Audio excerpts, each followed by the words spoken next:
Жалқау адам дейді да, жалқау адам диванда жатып, ерініп жататын адам емес дейді.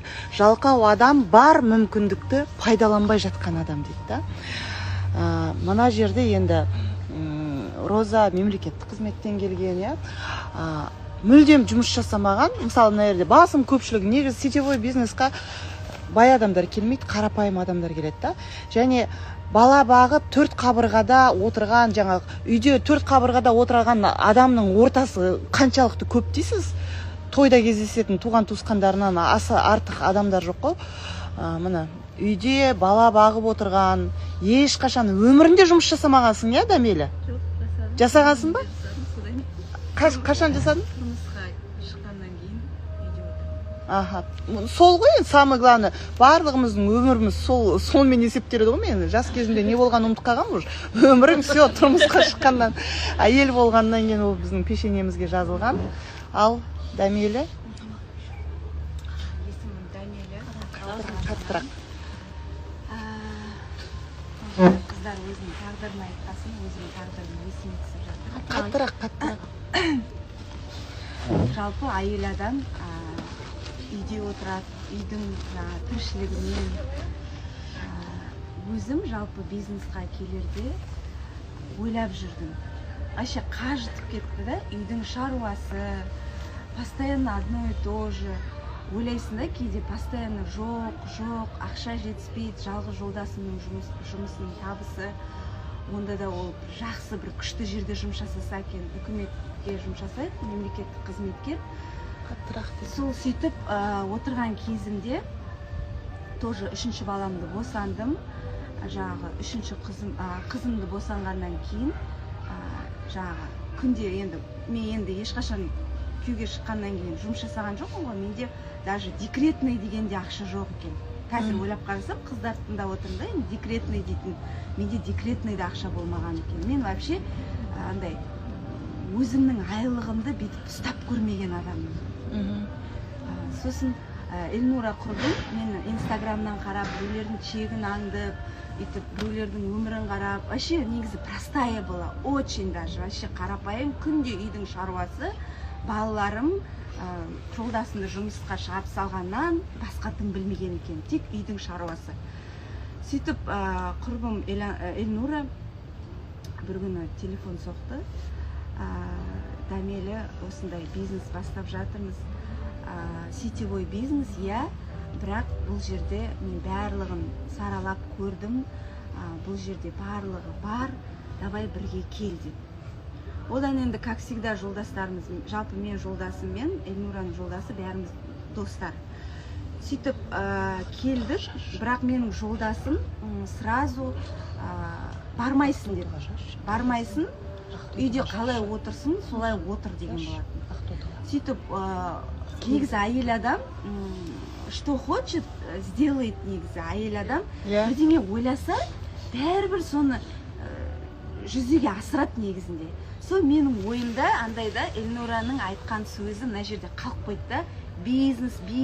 А как раз мен соны ойлап жүрдім, қалай мына тығырықтан шықсам екен. Эльнураны көрсетіңізші.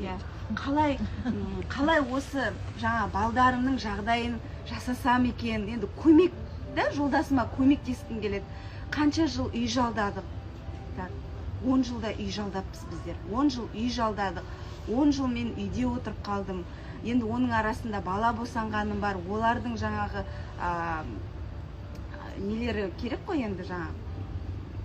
Памперс. Да, жаңа шаруаларына өсіруіне бана первый необходимостьтары керек та. Сол үшін ойладым, кірсем кіріп көрейінші деп. Бәрібір үйде отырмын ғой, барып көрейінші деп. Содан мен жолдасым қарсы болды, мен тығылып бардым. Себебі мен постоянно үйде отырам, и жолдасым біледі да, мен үйден шықпайтынды до такой степени.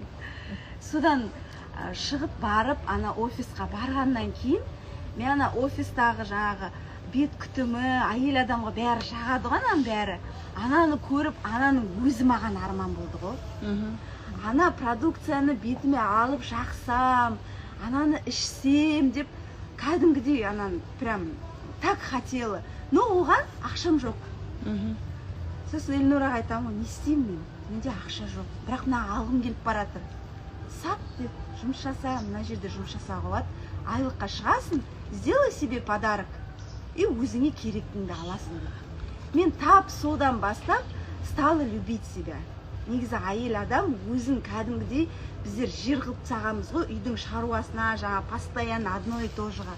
Мына жерде мен продукцияны алып, өзіме рахаттанып, сөйтуді бірінші армандадым. Бірінші өзімнен бастағым келді да мен.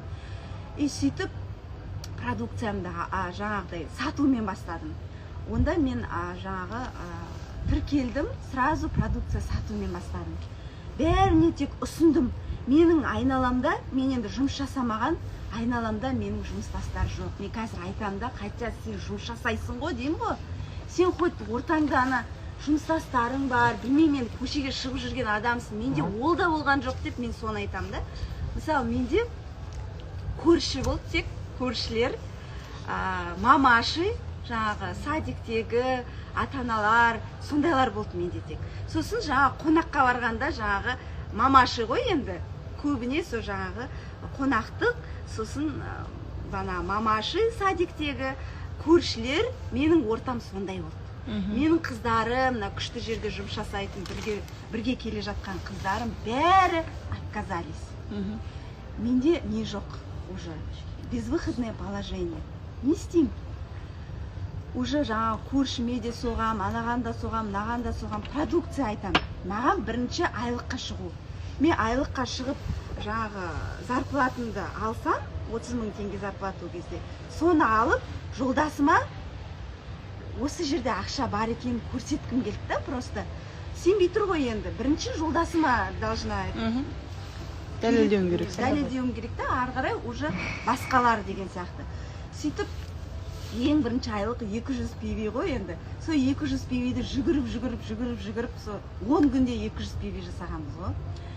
Соны 40 000 теңге түсті ма? Иә, ананы алғаннан кейін вообще ғой, горит звезда дейсің да.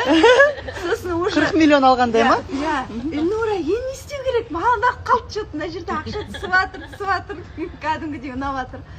Енді адам тіркейсің, болды енді осы жерден. Все, уже жолдасым ол кезде 120 000 теңге айлық алады. Считайте, 3 баламыз бар. Квартира үй салдық, бірақтан үйде ремонт жоқ. Ремонт жоқ. Көп потребность, бірақ сол 30 000 теңге жаңа памперс деген есіме түсіп кетті. Памперске ақша жоқ как раз. Мен жолдасыма айтпағанмын жаңа, енді жасап отырғанмын. Мен дәлелдеуім керек қой. Содан барып ақша жоқ, 25 ақша түсу керек жолдасымның. Түспей жатыр, памперс жоқ, не істейміз сондай ғой, енді үйде адам негізі үйде проблема, айқай шудың бәрі ақша жетіспегеннен болады. Мен өзім содан басымнан өтті. Бірдеңеге жының келеді, жетпегесін жының келеді.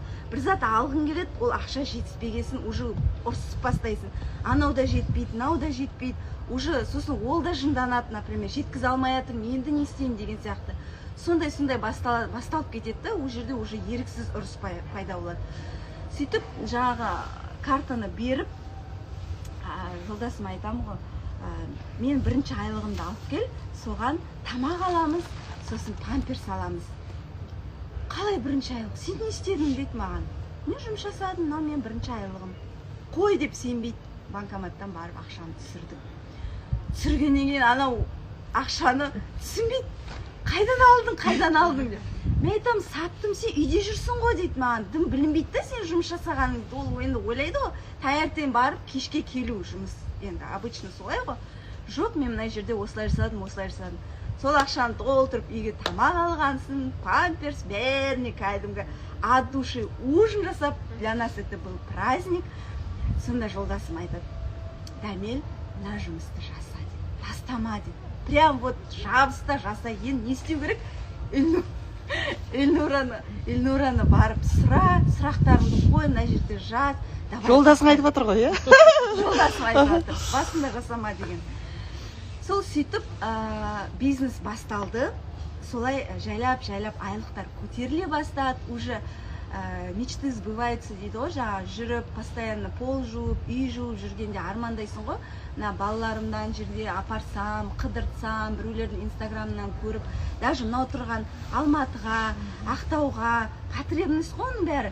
Біздерде дейтін жаңағы отпускқа ақша келген кезде біз уже отпускқа алмай тұрып уже ойлап отырамыз, ана ақшаны алып енді біздер үй салдық, ол кезде крышаны жауып тастаймыз, ананы құтылып тастаймыз, уже бәрін распределять етеміз. Біз даже демалуды ойламайсың ғой ол жерде, потому что жетпегесін. И сол кезде ойладым да, блин, балаларымды қалай қыдыртқым келеді да, кәдімгідей от души.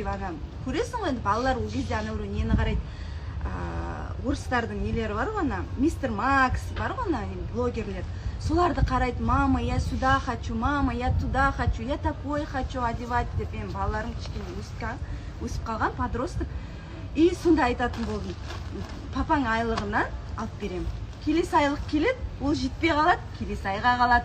Всегда обещал кен ғой, енді мына жерде тұрады уже.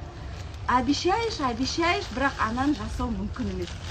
Сөйтіп айтайын дегенім, мен өзіме қонаққа барған кезде, қазір есіме түсіп отыр, қонаққа барған кезде қасымызда қыздар отырады, біреу аджипте жұмыс жасайды, біреуінің өзінің бизнесі бар, біреуінің бәрінің жұмыстары бар, тек сол жерде мен сияқты жалғыз үйде отырған.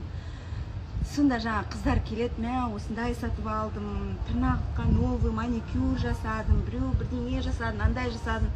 Мен отырам, как всегда, қара отырам да, енді қызық отырам ғой енді. Сына маған тырнақ жасау арман болды. Маникюр жасау. Маникюр жасау. Шын айтсам, я сол маникюр маған арман болды. Қазіргі маникюріңді көрсетші.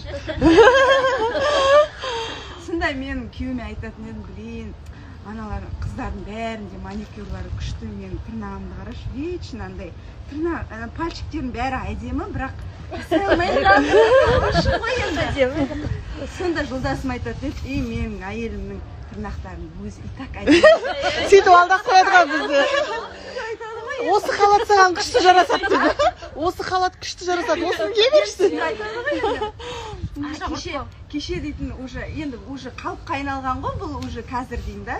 Сонда мә маникюрың ғана, мә осындағы маникюрың күшті екен, андағы былай екен деп оценка беріп отырады ғой. Ол болма, енді осы жылы біздер жаңағы балаларым деп жатырмын ғой, енді балаларымызды жолдасымызбен, балалары барлық жанұямызбен Ақтау қаласына күніге Каспиан ривьера бар ғой, соған күніге 60 мың төлейтін кәдімгі неде жатты, гостиницада жатты. Специально вот Ақтауда бар, дети пусть почувствуют, что роскошь сейчас есть, что все это допустимо. Нерша дейді, наша мама работает. Аллахқа шүкір. Аллаға шүкір, әрине бәріне де. Жаңа сторис түсіріп отырсам, бәріне жаңа балаларым уже жұмысым екенін біледі, сразу уже қолпаштайды. Любой жерде наша мама миллионер, наша мама уже едет туда-сюда, уже олардың жаңа армандары уже кеше даже келгенде жазып жатыр, осында гостиница тоқтадық деп айтатсақ, сонда үлкен балам айтады, а мама сколько звезд деп. Ол уже балаларымның жаңағы несі уже өскен да, уже армандары бәрі орындалып жатқан, ол сезіп тұр да. А куда мы на следующий год с нами поедем деп, сондай уже олардың главный маған сол болатын. Балаларымның армандағанын, балаларымның мені осындай жетістікке жеткенімді, даже жолдасымның қазір мақтаныш мақтанады, мақтайды, мені әйелім осындай, жолдасым осындай деп, бәріне уже мақтап жүреді. А жаңағы достарымыз, который меня не поддерживал, барлығы дейді ғой, өзінің таңдайтын жолдары бар, бірақ бәрі де келіп жатырған жағдайлары бар. Енді барша осы жерге миллионер ханымдарға Гаухара, енді наставница Эльнура ханымға, қарапайым отбасынан шыққан, мұқтаждық көрген жандарға барлығына осы жолды қазақша тілмен бізге осы басқа сетевой емес, именно осы жаңа өмірді таңдағанымызға Аллаға шүкір, біздің болып жатырған жаңағы 360 градусқа өзгеруіміз кәдімгідей действовать етіп жатыр деймін ба. Дәмелі, рахмет саған. Маникюр жасауды арман көріп жүрген келіншектің қазіргі табысы қанша? $1 000 000.